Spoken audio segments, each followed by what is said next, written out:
Taarifa nyingine zinaarifu kwamba idara ya huduma ya walinzi wa bahari inatazamiwa kuanzisha kituo cha walinzi wa kupiga doria katika kaunti ya Migori.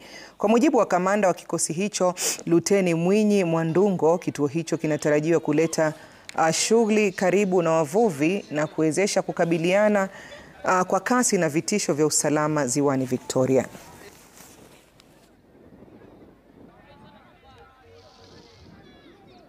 The training is a special training that we train our fishers on how to be safe on the waters, and also to assist us in sharing information very fast to us.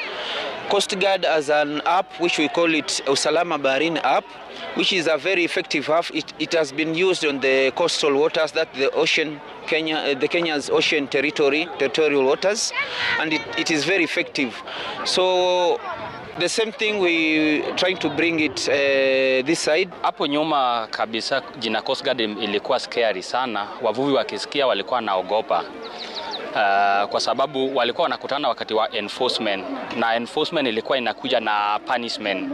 Kwa sababu wavuvi walikuwa na makosa na waliogopa wakishikwa na watu wa Coast Guard, kulikuwa na huge fines na punishment.